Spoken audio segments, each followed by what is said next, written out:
సుభాష్ చంద్రబోస్, అదేవిధంగా మనకు లాల్ బహదూర్ శాస్త్రి, మౌలానా అబుల్ కలాం ఆజాద్ ఈ దేశ స్వాతంత్రంలో ప్రజాస్వామ్యంలో ఈ ఉండాల భారతదేశం అనేటువంటి కోరికతో అంబేద్కర్ గారు రాసినటువంటి రాజ్యాంగం ప్రతిఫలాలు అందరికీ అందే విధంగా కలగాలనేటువంటి ఉద్దేశంతో చేసినటువంటి కృషిలో భాగమే క్విట్ ఇండియా ఉద్యమం అనేటువంటి విషయాన్ని మనం గ్రహించాలి.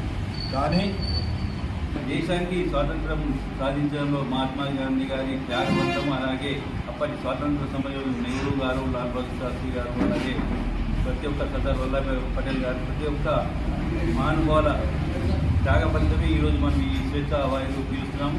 ఇంటి స్వేచ్ఛను అలాగే వారి త్యాగ ఫలితాలను కూడా ఈ బీజేపీ ప్రభుత్వం దాన్ని మసిపూసి మారేకాయ చేసే విధంగా వారి చేతులను దిగరాయడంలో ముందుంటుంది.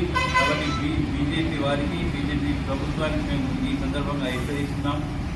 ఖబర్దార్, ఇంకొకసారి కూడా స్వాతంత్ర సమర పోరాట వీరుల కథలను, వారి త్యాగ ఫలితాలను తారుమారు చేస్తే మేము పెద్ద ఎత్తున ఉద్యమాలు చేపట్టడానికి రెడీగా ఉన్నామని చెప్పి తెలియదు.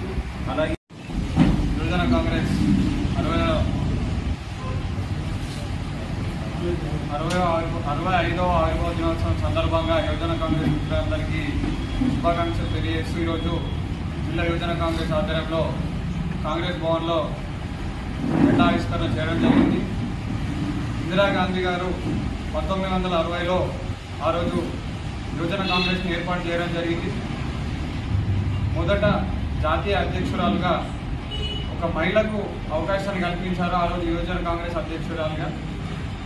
ఈరోజు వారికి ఎంతోమంది యువజన కాంగ్రెస్ నాయకులు కాంగ్రెస్ పార్టీలో యువజన కాంగ్రెస్లో పనిచేసి ఎన్నో గొప్ప అవకాశాలు కాంగ్రెస్ పార్టీ వారికి కల్పించింది. 2007లో రాహుల్ గాంధీ గారిని యువజన కాంగ్రెస్ ఇన్ఛార్జ్గా నియమించినప్పటి నుంచి దాని తర్వాత ఎలక్షన్ సిస్టమ్ కూడా తీసుకురావడం జరిగింది. రాహుల్ గాంధీ గారు యువజన కాంగ్రెస్ మరియు ఎన్ఎస్యూని పటిష్టం చేస్తూ ఈరోజు దేశవ్యాప్తంగా ఒక పెద్ద ఆర్గనైజేషన్గా దీన్ని తీర్చిదిద్దారు.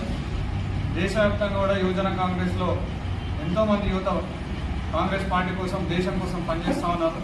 దీన్ని మేము కూడా ఈరోజు యువజన కాంగ్రెస్ తరఫున యువజన కాంగ్రెస్లో పనిచేస్తున్నందుకు మేము చాలా గర్విస్తాం.